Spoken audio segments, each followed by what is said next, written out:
আসসালামু আলাইকুম। নতুন একটি ভিডিওতে আবারও স্বাগত। আজ আমরা ফিফা বিশ্বকাপ ২০২৬ এর ফ্রান্স বনাম মরক্কোর ম্যাচটি নিয়ে আলোচনা করব। ম্যাচটি কখন শুরু হবে, গুরুত্বপূর্ণ খেলোয়াড় কে, কোন বা কার বেশি শক্তিশালী এবং বাংলাদেশে কীভাবে খেলা দেখা যাবে, অতীত পরিসংখ্যানই বাকি ইত্যাদি বিষয়ে আলোচনা করা হবে। আর আমার চ্যানেল নতুন হয়ে থাকলে ভিডিওটিতে একটি লাইক দিয়ে চ্যানেলটি সাবস্ক্রাইব করে রাখবেন। ধন্যবাদ। তো শুরু করা যাক। ফিফা বিশ্বকাপ ২০২৬ এর কোয়ার্টার ফাইনালে ফ্রান্স ও মরক্কোর ম্যাচটি বৃহস্পতিবার দিবাগত রাত ২টায় ১০ জুলাই অনুষ্ঠিত হবে। ফ্রান্স ও মরক্কো ম্যাচটিতে আক্রমণভাগের শক্তিতে ফ্রান্স এগিয়ে থাকলেও মরক্কোর রক্ষণভাগ এবং মাঝমাঠ অত্যন্ত শক্তিশালী। সাম্প্রতিক পরিসংখ্যান ও স্কোর বিবেচনায় ফ্রান্স তুলনামূলকভাবে বেশি শক্তিশালী।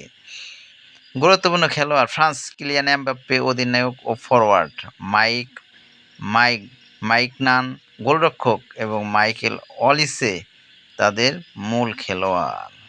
মরক্কো: আশরাফ হাকিমি অধিনায়ক ও ডিফেন্ডার, ইয়াসিন বুনো গোলরক্ষক এবং আজজেদিন ওনাহি মাঝমাঠ খেলে থাকেন। কোন ভাগ কার বেশি শক্তিশালী? ফ্রান্সের আক্রমণভাগ। এমবাপ্পে ও অলিসের মতো তারকারা থাকায় ফ্রান্সের আক্রমণভাগ বিশ্বের অন্যতম সেরা।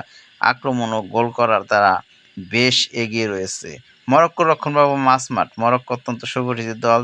তারা বল পজিশন ধরে রাখতে এবং কঠিন রক্ষণাত্মক কৌশলে কাজে লাগাতে পারদর্শী। হেড টু হেড ও অতীত পরিসংখ্যান।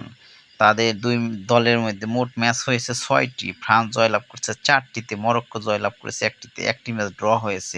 সর্বশেষ ২০২২ সালে কাতার বিশ্বকাপের সেমিফাইনালে এই দুই দল মুখোমুখি হয়েছিল, যেখানে ফ্রান্স মরক্কোকে ২-০ গোলে পরাজিত করেছিল।